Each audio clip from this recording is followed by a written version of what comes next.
The topic is food system design localized. And the title that we gave to the workshop today is how to change the world starting from your region, because what we want to talk about is the connection between food system design and place-based design, or design localized, in other words. During this workshop, we're going to have a first part where we are going to, Lukas is going to introduce the subject, and then there's going to be an interactive part and with a little hands-on activity that you can bring further into your practice starting from today. I want to introduce my dear friend Lukas Dillinger. Lukas is an innovation strategist, food system designer, foodpreneur, educator, and speaker from Germany. He has a background in economics and has completed a master's degree in food culture, communication, and marketing at the University of Gastronomic Sciences in Northern Italy. For the last 6 years, he has been developing the topic of food system design on a regional, national, and European level. We will focus on the regional aspect today. Until 2022, he was project leader of an innovative regional development project for the Free State of Bavaria to establish more sustainability in regional food systems. Lukas is part of the innovation ecosystem of the Food Campus Berlin and part of the Food and Climate Shapers program at the Future Food Institute. He teaches at universities, he is a speaker about regenerative food systems, and he works as a chef and gastronomy developer in innovation in place on a regional scale. And last but not least, Lukas is an online School of Food Design author and coach. The reason why we are here today is to launch Lukas' new course, which is titled Food System Design Localized. The program is available on the Online School of Food Design platform right now, but this workshop is going to be a little teaser, not that little actually, a 2-hour teaser for you to be introduced to the subject and see if this can bring something more, something additional, something useful for you in your practice. So, Lukas, what's going on right now? What is happening in your life? Where are you at in your career? What can you say, basically, more to what I've already said, to introduce yourself on, what you're doing today as a practitioner? Well, first of all, I'm having lots of fun with Shashan and Francesca, working towards getting the course live in the end, which is a nice ride and probably one of my most funny and interesting projects at the moment. I mean, it always depends because I'm riding on different waves. There's a kind of local wave, there is a kind of wave around Germany, there's also this kind of European level.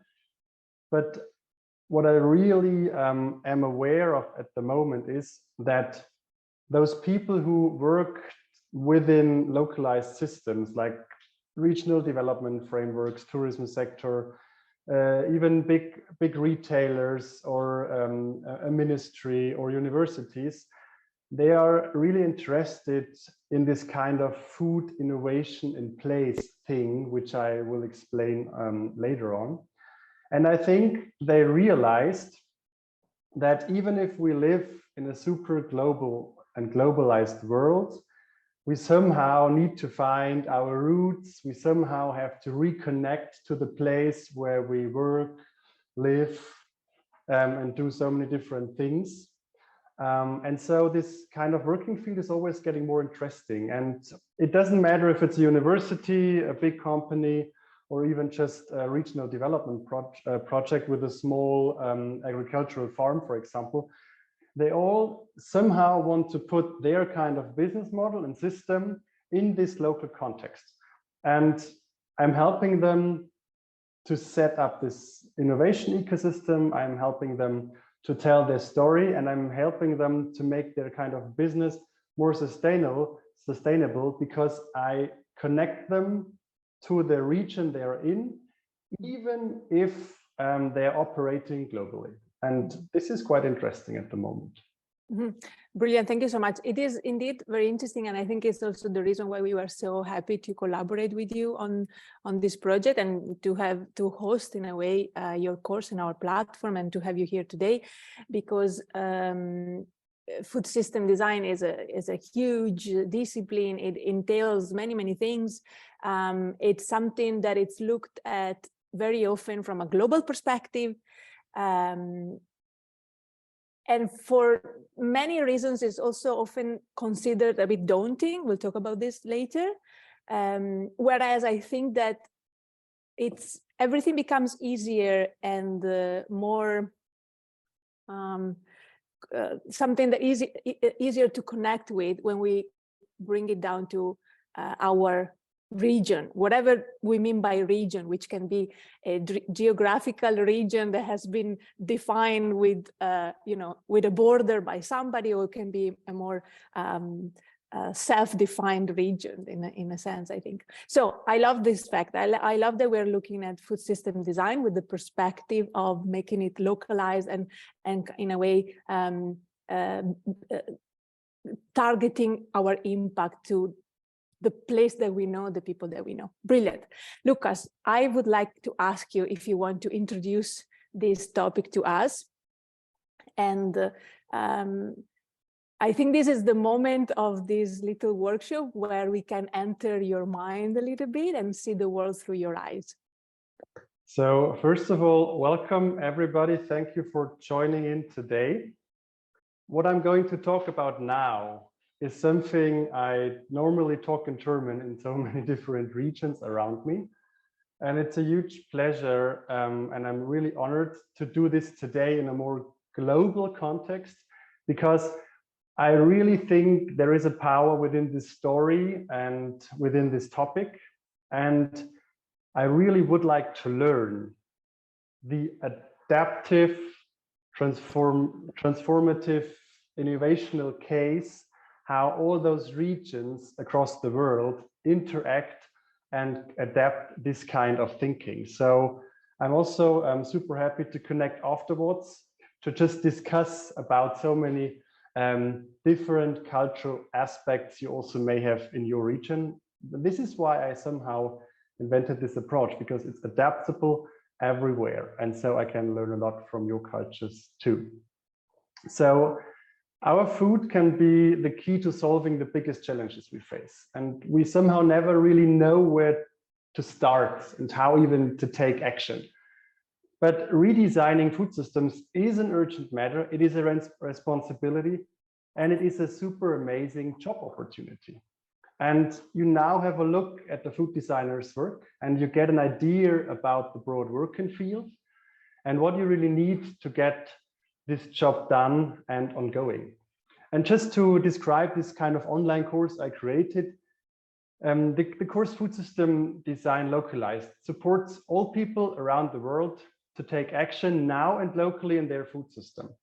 And global awareness, holistic concepts, and a new way of thinking are combined with a local food systems approach, with the aim to help you set up your innovation ecosystem within your local region and a guide where and how to start.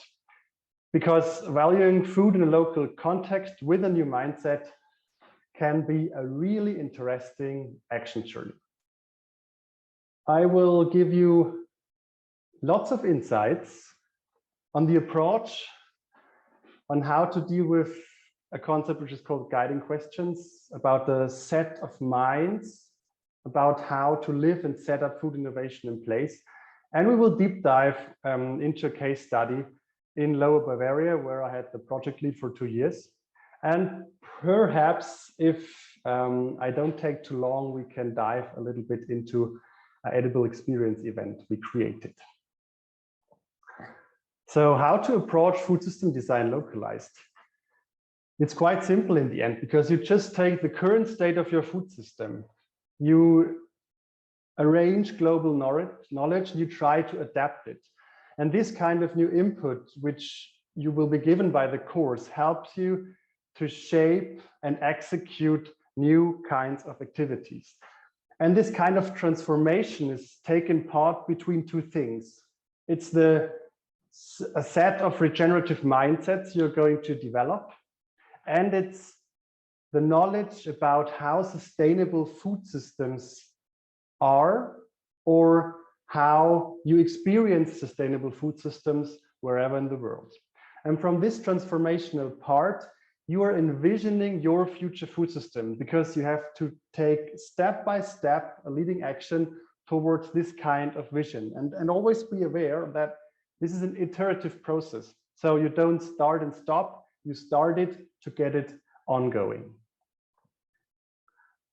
And to help you dive into this and to change systems, because this is really complex, we need to design for the better, and we need to stay on track somehow. And therefore we use the concept of quests, and they are somehow guiding our individual work and learning journey, because we want to embrace complexity and uncertainty. And it's kind of a dynamic working tool, and it's an invitation for you to develop and change your food system. And you start with formulating a question or many different questions which may associate like with your motivations and ambitions. And I think the easiest way to start is, what moves and motivates you to change your food system now and locally? It is not about having the perfect answer to this question. It is about to live this question. So reflect on the current state of your quest and try to find out what moves and motivates you to change your kind of food system. And for this, you need a set of minds. We need a new mindset to deal with this current food system's problems and to tackle the right challenges underneath the problem, because we have to find the symptoms. You need a set of minds to shift your perspective towards new paths. And this can be in many different ways. It can be a global mindset, because you see and feel how the current food system, or what the current food system is doing to planet and the people. And you use it to tackle those challenges, adapting knowledge and tools. You need a local mindset, because you want to value your local food identity in front door, and you want to adapt global knowledge into a local approach. You also need a growth mindset, because you want to adapt lifelong learning processes. And we also want to become more open to collaboration and to co-creation. And we need a systemic mind, because in order to change a system, you have to be part of it and you have to dance with it. And dealing systemically with the system may help you to find the systems and the real challenges. And to quote Albert Einstein, at least it's like we cannot solve the problems we have now with the same thinking we created them.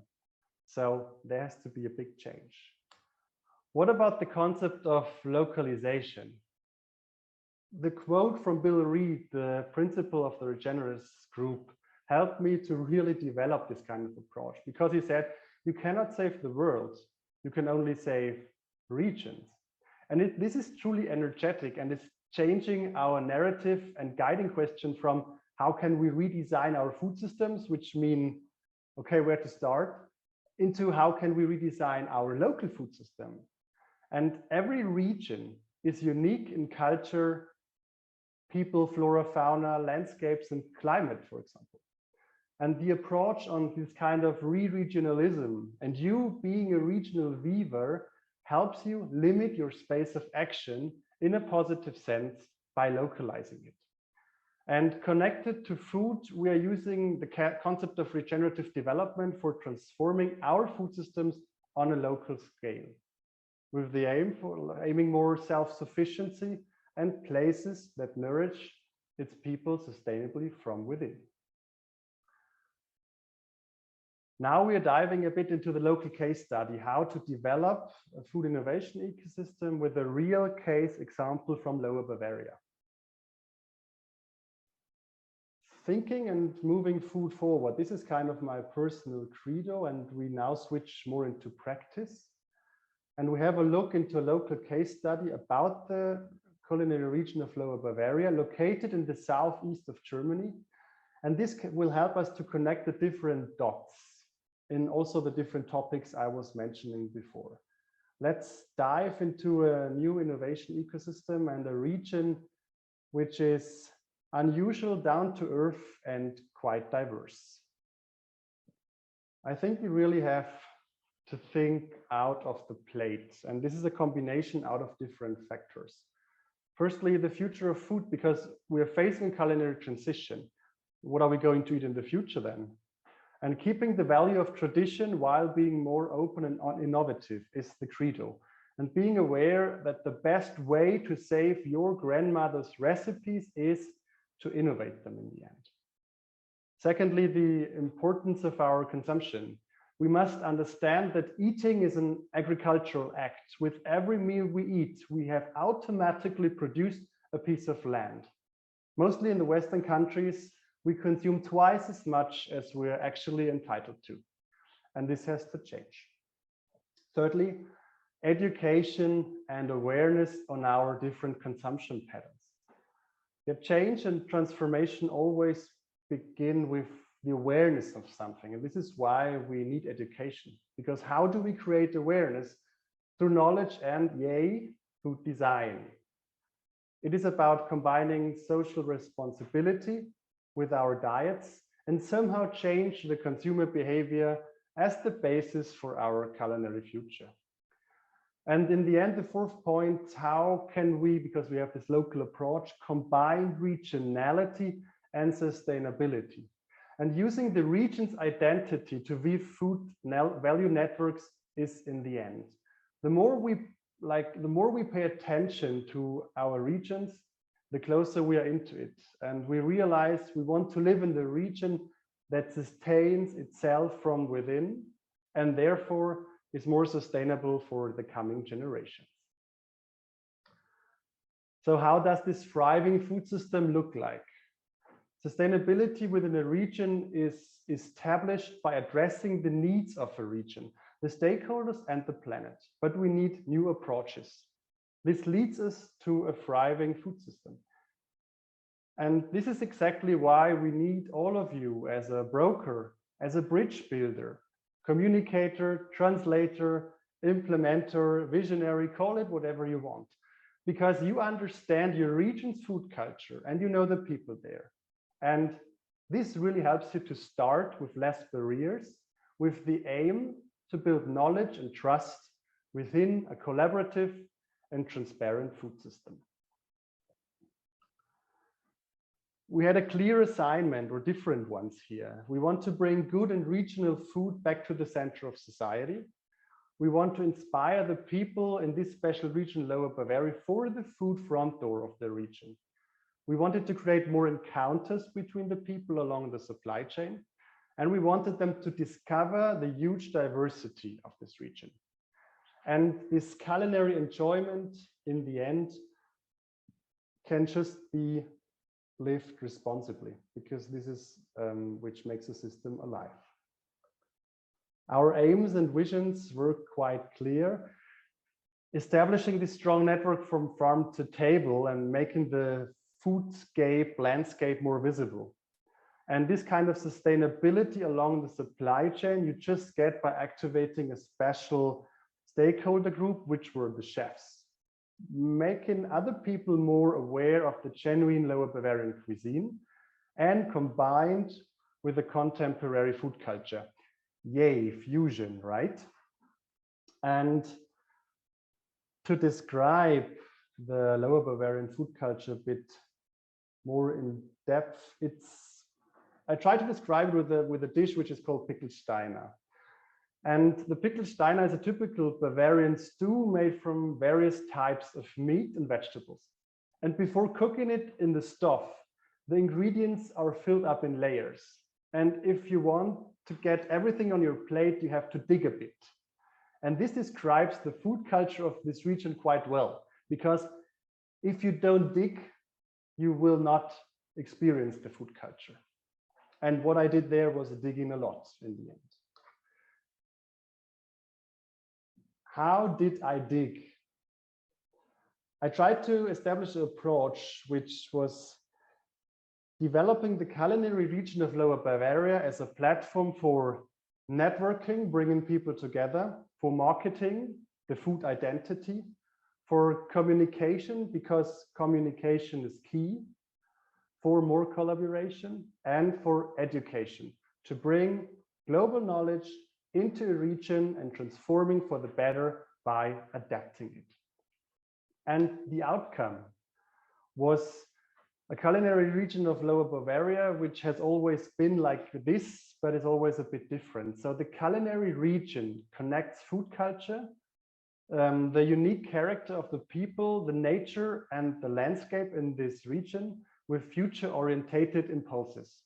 And it kind of invites everybody to value-adding encounters and inspires and creates a magnetic and sustainable development towards the entire region. And we tried to set up this on 4 pillars. I cannot talk about every pillar, but we used digitalization to get the ecosystem going. We used education to bring knowledge into this region, to educate the actors along the supply chain. We were activating the supply chain and somehow redesigning it by putting a special focus on chefs, which is also because I really have a favor for gastronomy and chefs, by the way. And we tried to establish edible experience events. And just a little glimpse into this, more on every pillar you would get out of the course, of course, is like we realized in a very special region, the Bavarian forest, the people did not really value the forest as a food source. I mean, they're hiking in it, they're using the wood, but they were somehow disconnected to the forest as a source for food. And we tried to establish this how might we question, like how to make people think about their consumption patterns and perceive their landscape, in the end, the Bavarian forest, as edible. And we really helped them to discover their landscape that they are walking on as edible and established very different events. So where should this region grow into the future?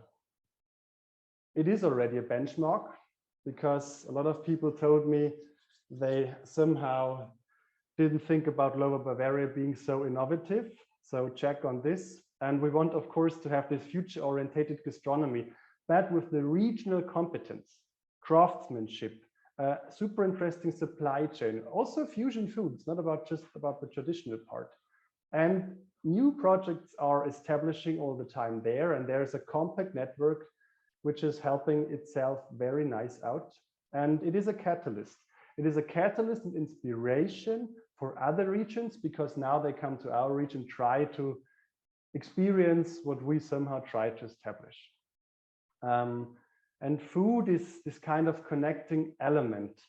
And as I'm like kind of young and not old, I want also young people to go back to this region and try to establish projects there and to help the region grow from within, because if you want to be part of the system, you have to dance with the food system.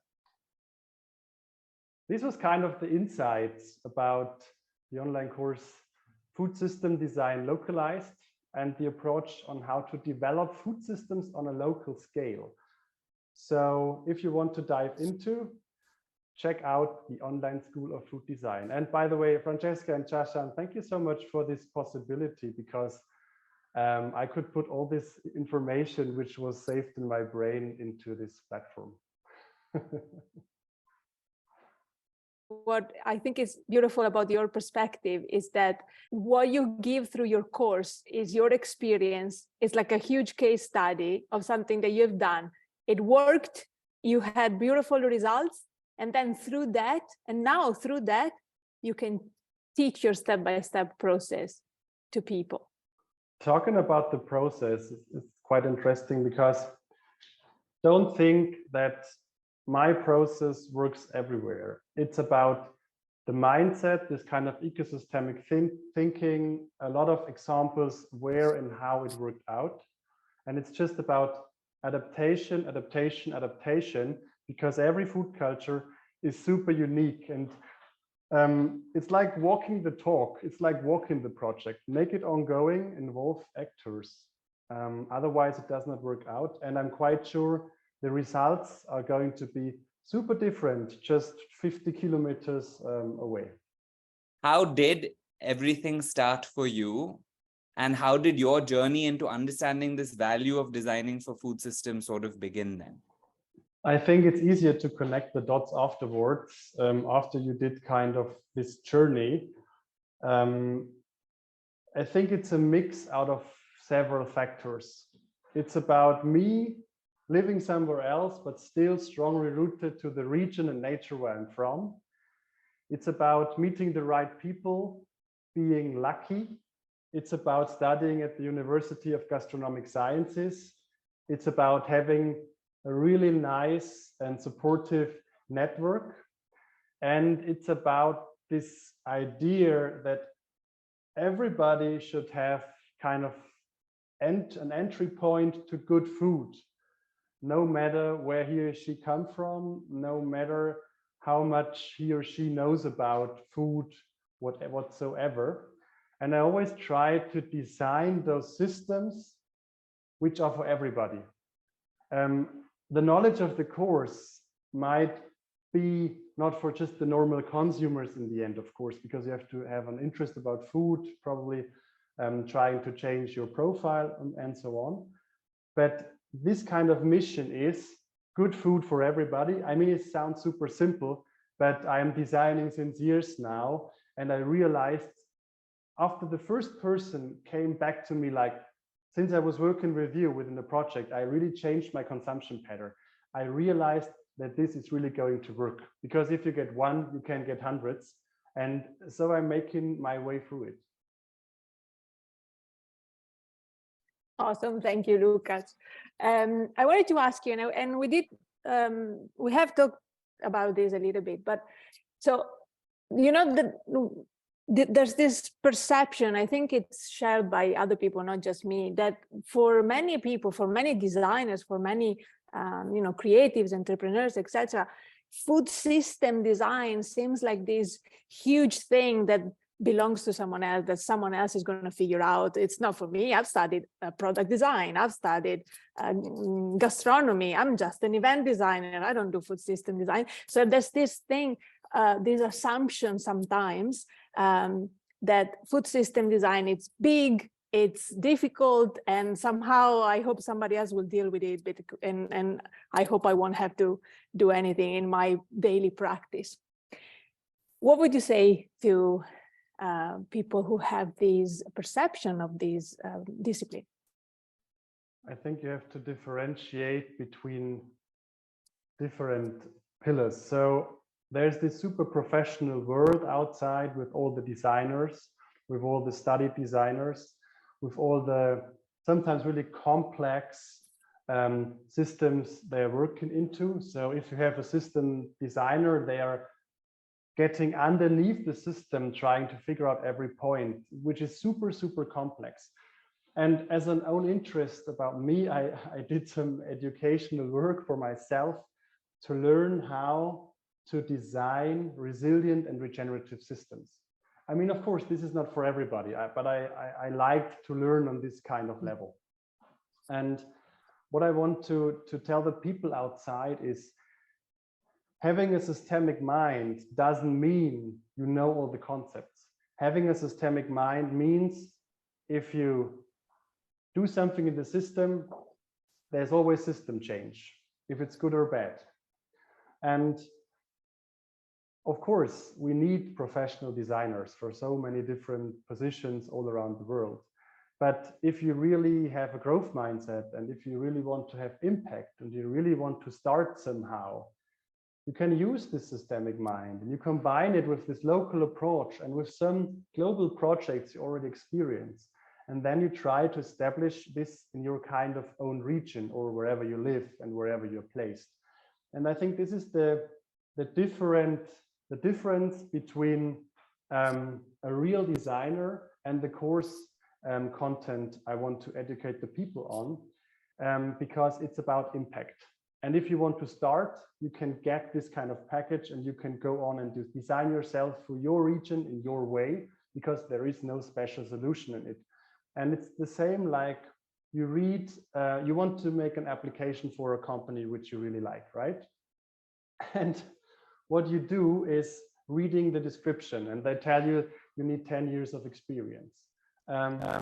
Sometimes I did not try to make an application for those companies because I was scared, but I found my own way. And I can tell you in this sense, it's not about the description of the application, it's about what you really want to impact on. And if you're connected to it really strong, you really can find a way. And that's the huge difference in the end. Lovely. I agree totally. So what advice would you give? What is the one biggest thing that you've learned and then that you could pass on to people who want to start their journey in food design, or designing anything within the food system, and that want to have an impact in this discipline, food design, through the lens of food system design? I think it's about this transformational work, which is not just connected to food in this case, but if you have a special interest on food, if you want to make your job and living within the food system, then it's also connected to this. Even if you have the mindset, even if you have the knowledge, and even if you know how the future can look like, you have to help other people in the boat that you can somehow take the ride together, which means you have to get on the same level as they are. And I really had to learn that even if I know a lot, I cannot fight by my own. I need other people. And so it's about this kind of encounter with other people, this communication with other people, that we somehow have the same aim and somehow have the same impact, even if we are totally different in knowledge.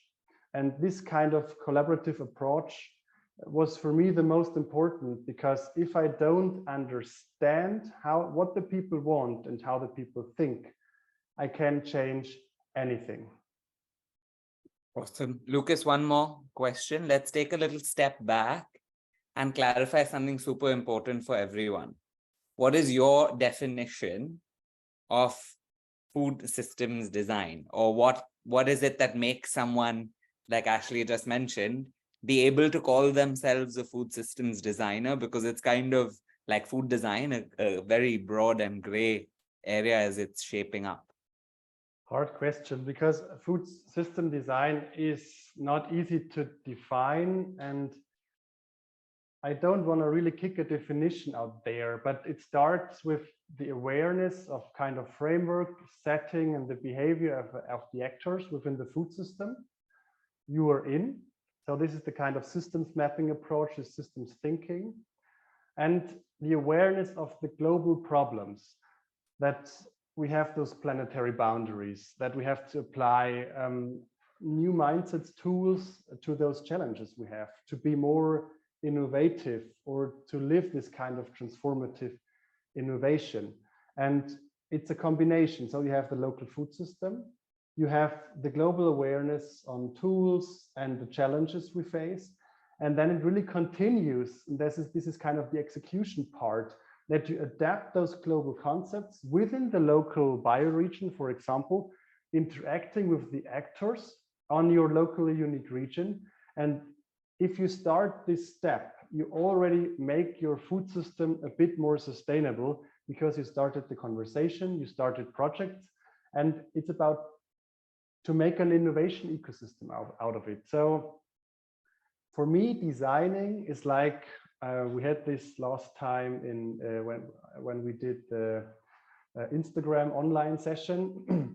It's like walking through the forest. You have to decide which shoes you're going to wear. You have to decide sometimes if you have to go left or if you have to go right. You have to decide if it's raining, checking the weather forecast. And this is also kind of designing, because then you can make your way through. And if you look at it in your transformational journey as an amazing hike you're doing at the moment in nature, I think that's the better description for your gut to to take this job ongoing than having a really rational definition on what food system design really is. So as you know, this is the launch of Lukas's course, and you've right now had a little snippet and insight into what it takes to start building a food system map, which is part 0 almost of what Lukas's program sort of will help and take you through. So like we said, whether you work in tourism, the public sector, but probably in education, or in innovation marketing, or you're a professional designer or chef, this course could be interesting for you, because you can start understanding what it takes to become a food systems designer, develop your own mindset, establish projects and innovation ecosystems at the same time, and of course have reference to and access to Lukas's experience with the case studies that he was showing us while working on the project in Lower Bavaria. You learn through pre-recorded courses like you do through the online School of Food Design. So it's completely based on your own pace and time. So you have plenty of space to, absorb the entire process and act on the activities. But you will also have the opportunity to choose to book coaching sessions with Lukas, where you can then get feedback on your project and have access to his expertise as well. And if we have lots of people joining and keen interest, of course, we will sort of organize live group sessions and have these kind of regular interactions around the subject as well, depending on the size of the cohort as well. You need nothing. You need yourself, your food system that's around you, and the ambition to challenge the status quo, which is absolutely brilliant. And then we have a very special opportunity here, because for those of you who have signed up for this workshop, we're offering until next Monday a 30% discount on the ACT option, which is basically the portion of this course where you will have access to all the pre-recorded videos, worksheets, etc., where you can on your own at your own time take yourself through this process. If you do decide to want to upgrade and have a 90-minute session with Lukas to get feedback on your project when you're ready, you don't have to do it right now. If you don't feel like, you can always shoot us an email if you're already enrolled in the ACT, and we can bump you up and upgrade you to Attract. However, if you're super keen and you already know that you do want to work on something like this for your region, the Accelerate option gives you the opportunity to set up your own regional development project on food, including a total of 3 90-minute coaching sessions with Lukas on your project, but also he will deliver for you a lean, holistic strategic report, which is a 10-point plan, which will focus on your particular bioregion, and that will include the implementation and execution plan for you to bring that project to life. So we're super excited to take just this opportunity for teaching and learning beyond and actually end up with some kind of industry collaboration. So if you feel like you don't have access to or the elements for a network to do something like this in your region at the moment, here is Lukas offering his expertise, time, and availability to you to be involved in helping you develop a project specifically for your region. And we couldn't be more excited to enable that. I mean, amazing. So awesome. Meet Lukas. We won't forget Meet Lukas Lukas. anytime soon now. And hopefully we'll see a lot more collaborations and projects coming up globally. But thank you so much. If you have any questions, hang around. If not, have a lovely day and happy food design.